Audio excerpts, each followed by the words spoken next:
Alright, hi everyone, this is Greg from Greg's Whiskey Guide, coming back with a whiskey review this time.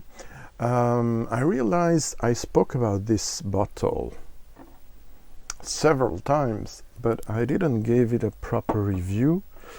So this is it today. Before I start, I'm not going to give you so this is a Canadian whiskey. I'm not going to give you a big overview about Canadian whiskey in this video because I already spoke about it several times in the channel. So instead I will give you links in the description. Please read the description, it's very important, especially for this channel, with often a lot of precisions, details about the bottlings or the topics. So below you're gonna find links to 2 live shows I did about Canadian whiskies, and there's another one that has been a lot delayed that I hope to do this year.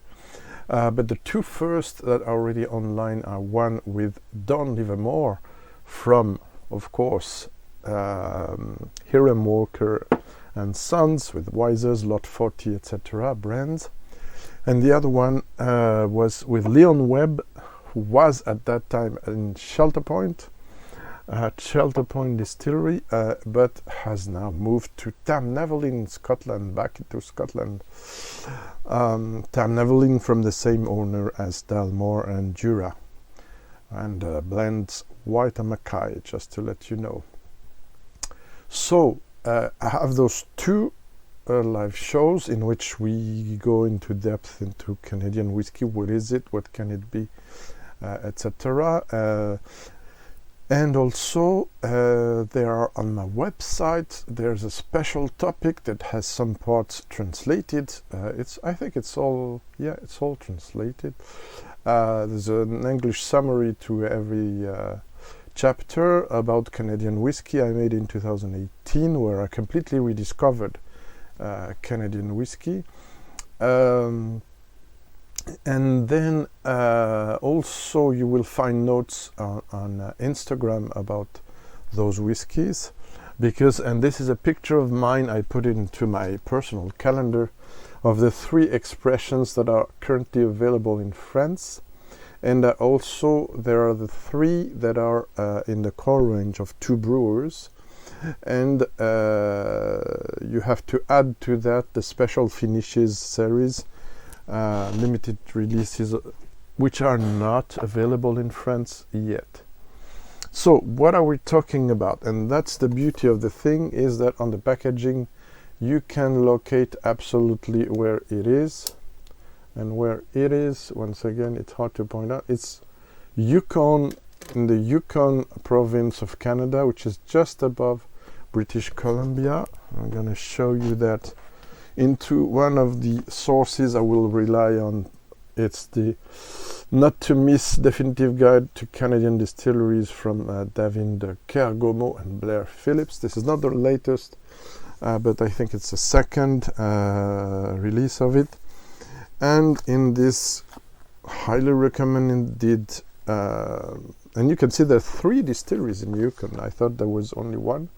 So there you see the states, and Whitehorse is the place where is the Yukon Brewing distillery, it has been founded by the way, by Bob Baxter and Alan Hansen. Those guys were in fact brewers. Now let me put maybe some visual so you can have a look.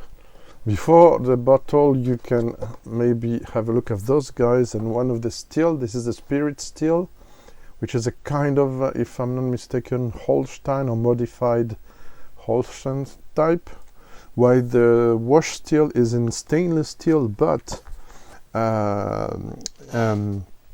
there's a possibility of moving a copper top on it. It's not always made, because they also do beer schnapps and gin and wild berry brandy.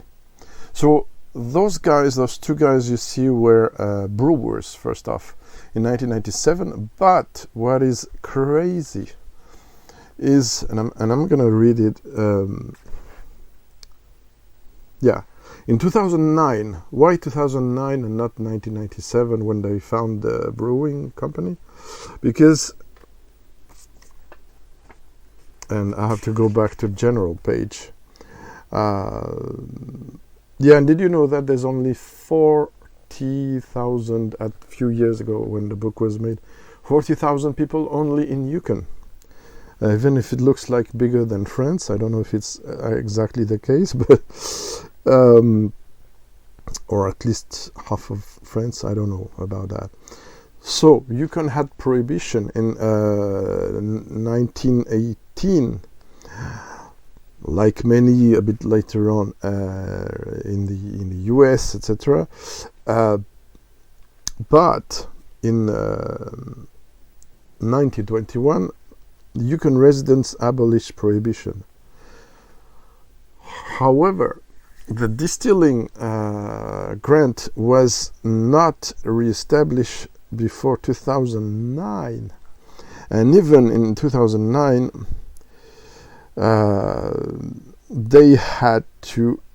the distilleries had to sell the spirits through the government-owned Yukon Liquor Corporation. So you see, as many other states in provinces in Canada, there's working a lot with local, completely different, each one from the other, but local official purveyors of alcohol. So LCBO in Ontario, SAQ in Quebec, and so on there. So yeah, and they have an issue, but we won't go into that, about warnings on labels. This could be for some time they was obliged to put some big, awful, as I understand, labels on liquor bottles, which would lead us to the previous topic, right? Previous video topic. Okay, so they launched the distillery and in 2009, and they decided to blend whiskies from a variety of grains. But, and there was a big interrogation I still have some. I asked the producers, but I asked a bit late, because it's only yesterday that I watched a live show of Kensington Wine Market. And I asked Andrew answered quickly, but there's still an ambiguity about, and it's also a regulation problem in Canada about what is allowed to be called a single malt and what is a blended Canadian whiskey, etc. There's still an ambiguity. If the producers watch the video, will please tell me what is exactly allowed and what is exactly inside your single malts, because in your packaging and also on your interviews, you say you use varied varieties of grain, and we know you do malted barley, malted rye, and malted wheat in your distillery. But does it mean, because they're from your distillery, as I understand it, you're not obliged to state on labels that your single malts are made of different grains, which changes things, changes the game in terms of flavors, right? So I will assume it's all malted barley and review it like that, but for some honest, or opened rather than honest comparison purposes, I will compare it to a single malt, which is from malted barley, but also to a blended Canadian whiskey, and to see what's going on. Anyway, this is not the only potential difference with Scottish single malts. There are others. And I'm obliged to read because it's a bit complicated. For instance, they use different yeast and mainly beer yeast for their whiskey, which still is not a majority of the single malts over the world that are made like that. They use special made distillery yeast, which is more consistent, probably with more yield, but less rich and providing less esters. as I understand it. And I spoke a bit already about that topic of brewery yeast driven whiskies, and on my Belgian topic, check it out, which is a Belgian single malt using that. Okay, so they blend whiskies drawn for a variety of barrels. We'll get to barrels later on, but and to add depth and complexity, and they use, the base is 100% pale malt, so it's not the regular Scottish malt concerto, etc. varieties. They use a novel method to season their new barrels. After filling them with spirit, they leave just a month and then move that spirit into other used barrels. Then they refill the new barrels with more new spirit. So after a few cycles, the barrels are seasoned without making any individual batch too woody. Each release is intended, this is very important, intended to be a one-off. Variations that this process created at the final whiskies always bring new flavors to the blending table. Batches averages between 800 and 1,500 bottles. There you go. So that's for the, again, it's this book I'm going to speak of also at other occasions. So yeah, this is, by the way, this is, where is it? Oh, I had the opportunity to try these whiskies for the first time in those recent releases. I tried the 2017 Peated expression bottle at 43%. Back into 2018, it was a first Fill Bourbon barrel whiskey. Thanks to George Kaliniecki, my pal from Canada, who sent me a bunch of samples that helped me understand more Canadian whiskey. At that time, I found the whiskey was nice, but a bit too much for me, too young, and also too much estery driven. So I liked it, but I had reservations about it. We spoke about that with people from the distillery. They weren't super happy of what I was saying. But for me, there's a huge gap between this whiskey I tried and those three I tried this year. Right. So Backpack Spirit, and thanks Sébastien Juhel about that, helped me get this, which I paid, but it wasn't yet easily distributed here. It was just starting to distribute it. So I asked him, can I buy a bottle before I can find it in shops, because for now there were no shops after the whiskey left Paris 2022, because I knew I had to review this because I liked it a lot. So yeah, Backpack Spirit, I will come back to it, distribute in France.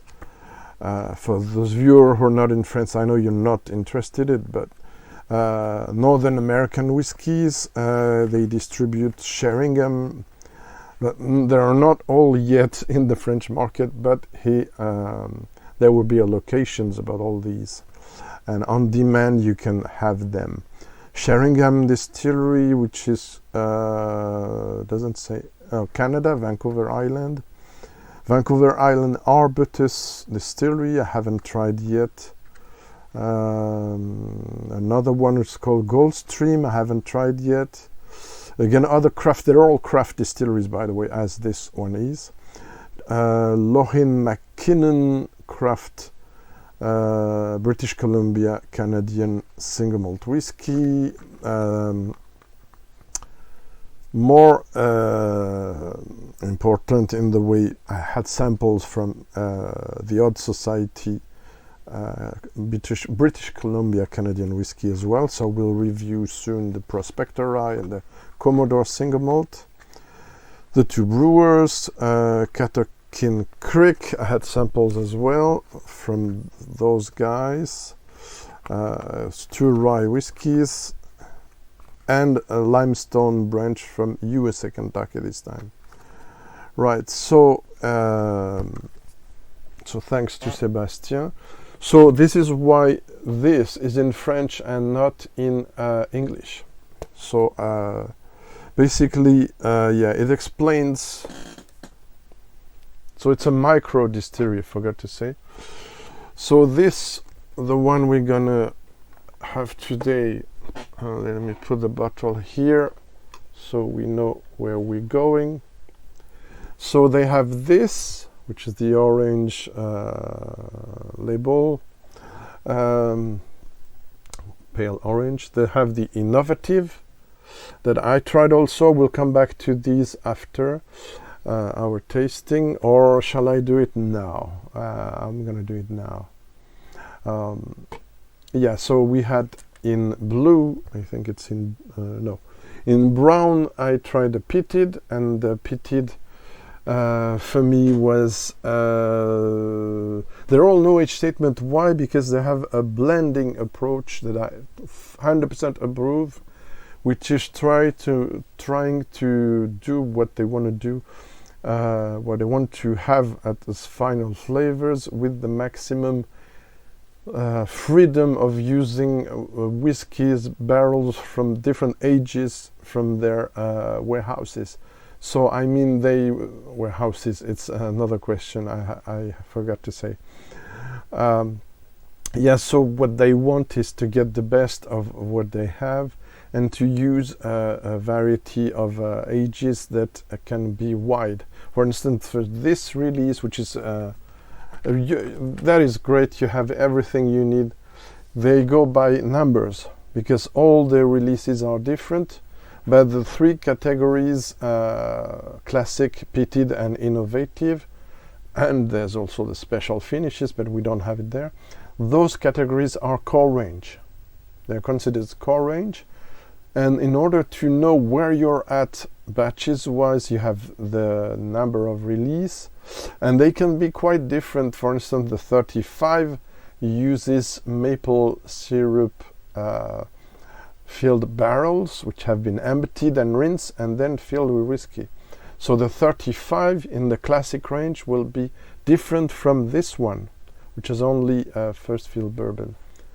So this, you know, it's the 361th bottle among the 1004, and you also know it's March 2022. And on demand you can have also a lot of details. So you have this nice map of West Canada, and the infos they gave would describe the aromatic profile as well. This 46% non-chill filtered, non-colored. What else? Yeah, the Peated, I liked it a lot as well. I noted, and yeah, they used the peat from Aberdeen. Before I forgot, it was way longer than I thought as a presentation. Aberdeen peat, so peat from Scotland. 10 to 12 ppm for the peat, but it's quite delicate smoke, refined palate, more oak than in the classic I wrote, but tamed, and a beautiful caramel forward profile. I also noted that the oak was tamed, and that it was quite balanced with nice notes of vanilla. For the peated one, which is the one, for the innovative, sorry, it's the one in blue, I noted also that it has a huge maltiness, like in this one.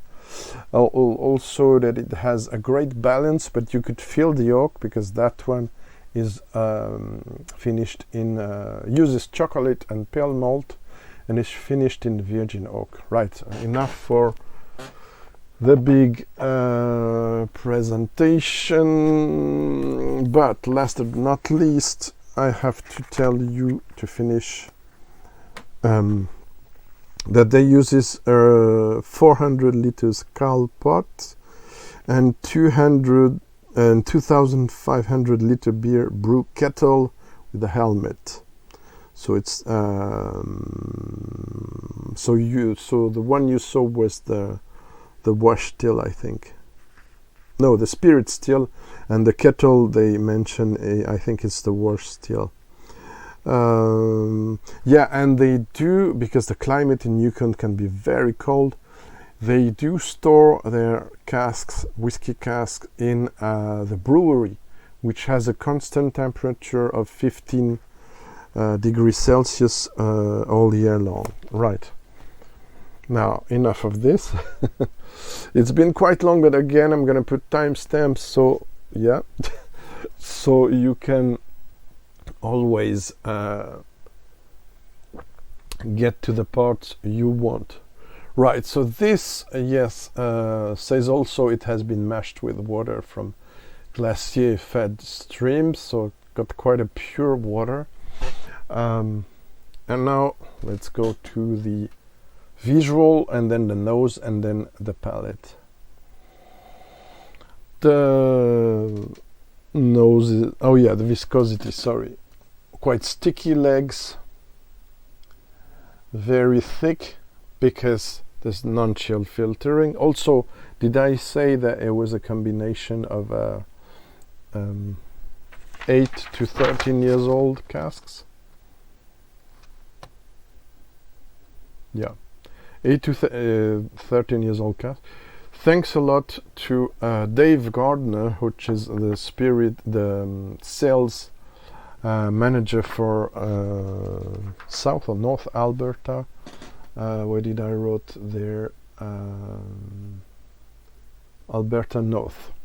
But anyway, he's one of the most important managers from the distillery, the company Brewing and Distilling, Yukon, when they do shows abroad as well. So this is how I met Dave Gardner at Whisky Life Paris, and Sébastien was helping out.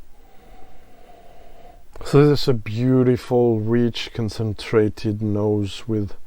This is another one. I forgot to brought out the bottle. I'm sorry. I always forget something, I know. Comparison-wise, since one of the most liquid pastry-like whiskies I ever had, as a bit like the Springbank 9 years old Caja Barolo I reviewed on the channel, and a bit like a Baines. I haven't talked much on the channel about the Baines single grain. So this one fills the territory, whatever the recipe is. I was told it's pale malt, not told it was other grains mixed with it, but it comes across as wider than the single malt category. That's why I will compare it to also a blended Canadian, not only to a single malt. So it's wider than its name and its category for me, and it goes into territories of great single grains by being very pastry-like.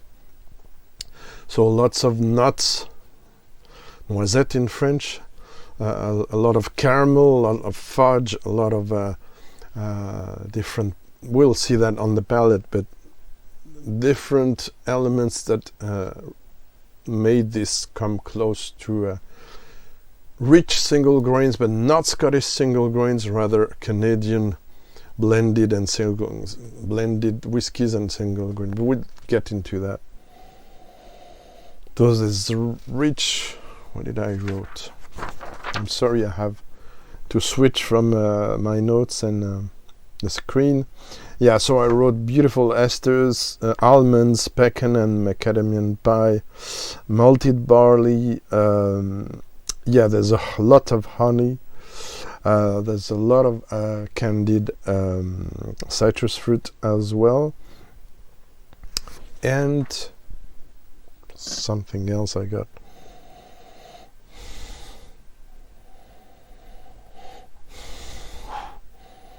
There's something slightly solventy estery, like jelly sweets. No, that's beautifully tamed here, while in the one I tried in 2017, it was still too young and still over the top, I mean. Now you have the whiskey, I think, probably at its best with the array of 8 to 13 years old. barrels. So you have this rich combination of aromatics,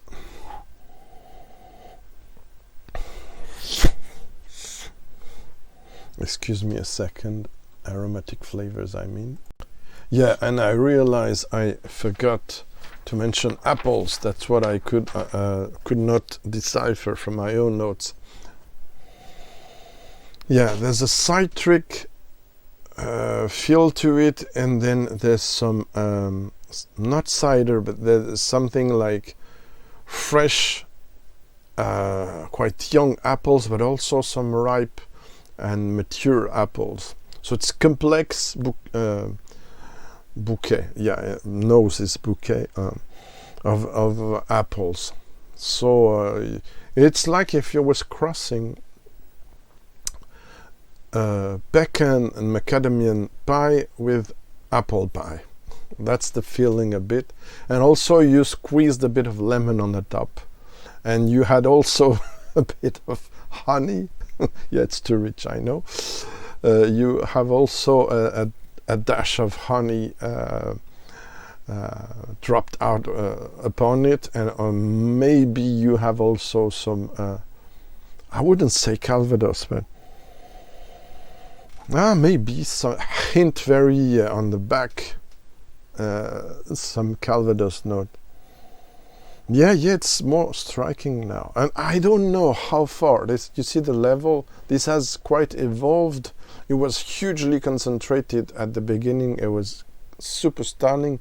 Now it gets more quiet, and I don't know where it's gonna be at this level. I have no idea, but it's very interesting. It's getting less spectacular, but still great. It's one of the most impressive whiskies I had in 2022. That's what I wanted to say. Okay, let's go to the palate. Cheers, or cheers, oh, I think some say in Canada. Don said I have to say cheers, oh.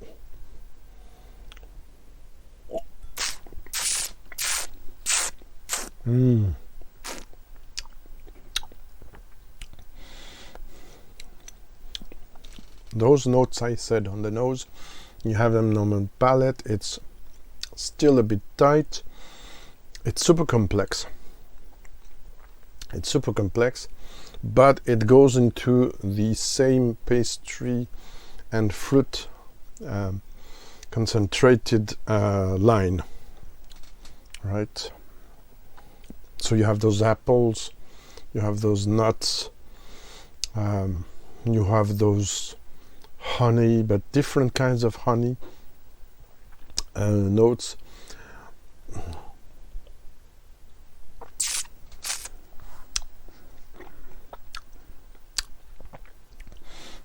There's that caramel, natural, everything's natural, so that's natural caramel.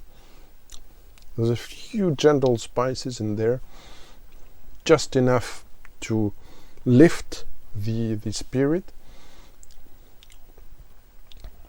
There's hint of toasted oak. They use mainly, I saw that yesterday in the live show they recorded in 2021 with Andrew from Kensington Wine Market, which every time I see almost Rob from Whiskey in the Six, if you hear me, excellent channel I recommend, which also reviewed and way more than this Yukon Brewers, Yukon Brewing whiskies, and the Kensington Wine Market has interviewed Bob Baxter, and they went into a wide array of ranges of whiskies, and yeah, I know they do great selections, but it was interesting because I learned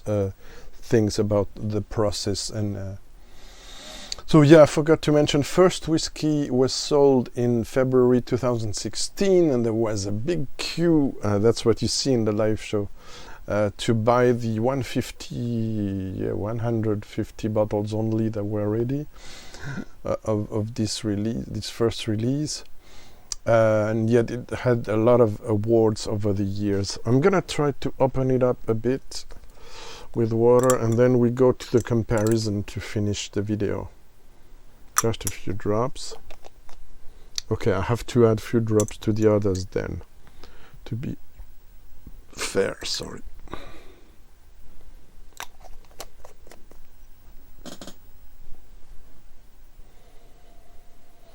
Yeah, so it opens up the whole vanilla and pastry, even a hint of praline, I forgot to say.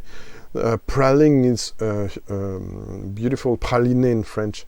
It's a beautiful note that it's related to nuts and to hazelnut, more precisely. And I forgot to say hazelnut also. And praline is way more present in the Baines, for instance, single grain, which I also recommend. But I will be getting back to it.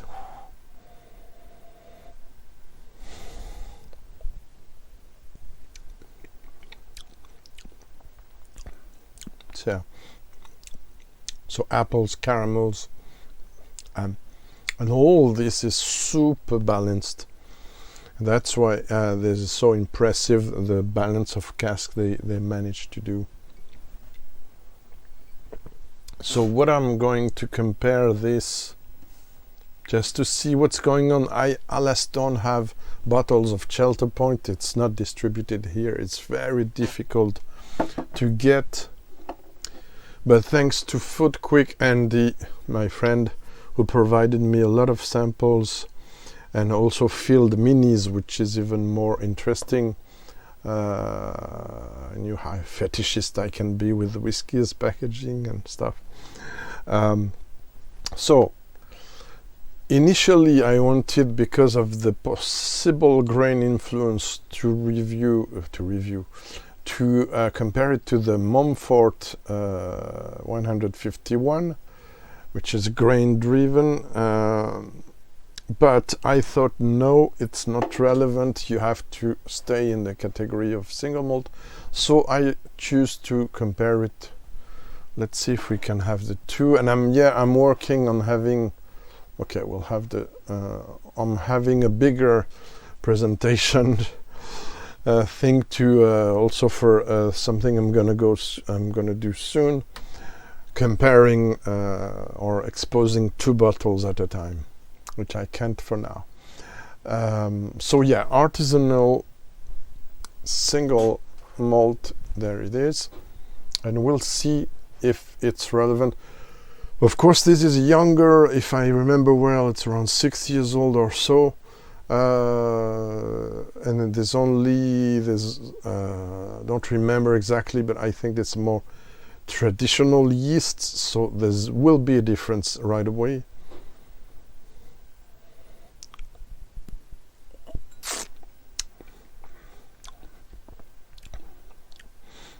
It's also very malt driven, but a drier kind of malt. There are more tannins in a way from the oak, and there's more crispy, more breakfasty feel to the malted barley there. You can feel also some toast, a higher level of toast there of the grain. It's very interesting to compare. Both are beautiful, no doubt about that, but it's not the same profile. So it's not, if you like this, you might like this, but that doesn't mean necessarily that you're gonna try to find the same things in those two, because you will not. Except this is also malted barley, but doesn't come across as the same.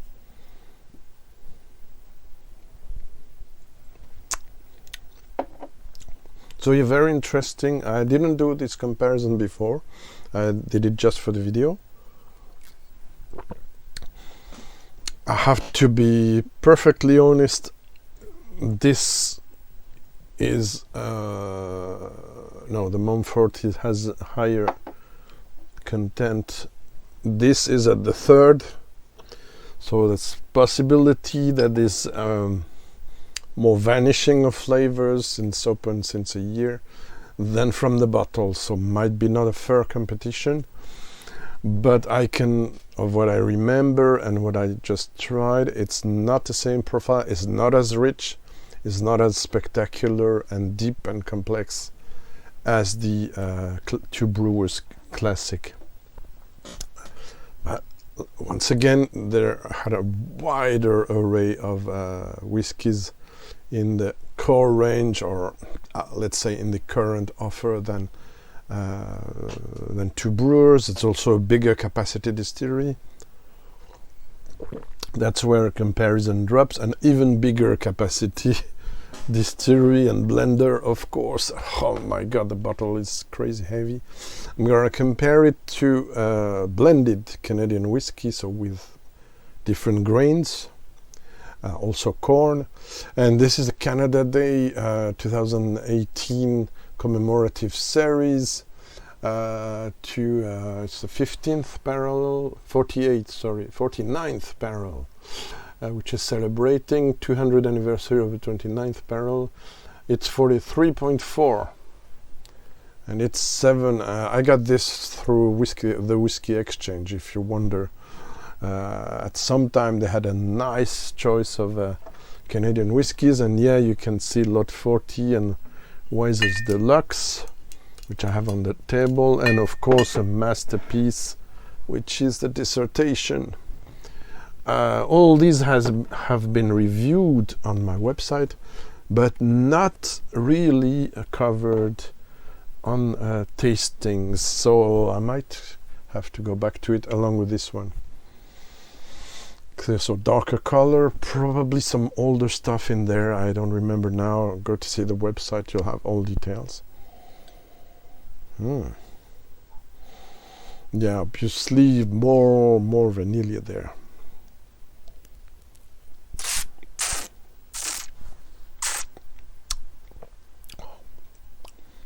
Gorgeous whiskey. Done, you know what you're doing.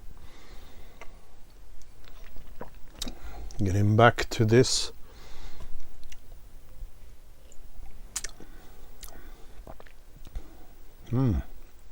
More barley driven, but doesn't suffer from the camperism. So more vanilla, still some cream and honey, but the Two Brewers doesn't lose. Of course, the Canada Day, the Canada 2018 is incredibly silky, sweet and rich, but yet this is still highly competitive, right? So what I forgot to say is, in this book you can see how many there are now. More than 200 Canadian distilleries. It's insane how many they have now. Most of them are craft, yeah, really you have to read this to and I know I have to do an update on my whiskey books video. I've been asked from several viewers that I should do an update, but I'm waiting for that to get the Dave Broom latest books so that I couldn't, and I have to find a room for it in my mess, so before that, so that's why I haven't bought it yet, but I'm very curious. I have a few books since I did the video, 3 or 4, but I'm waiting to have Dave Broom's one, maybe another. I saw there's some good ones about bourbons, so that I need to have at least one of them, because I'm lacking infos and knowledge about bourbon, to be honest. Mainly about Scotch. Yeah, so there you have it. I hope it was interesting. I hope you learned a few things about Canadian whiskey and craft single malt. And please go to see the link below. And also, if you have tasted this or If you have tasted other Canadian single malts, leave me a comment to tell your experience and share it with me and with us. Thank you. Bye bye. See you soon.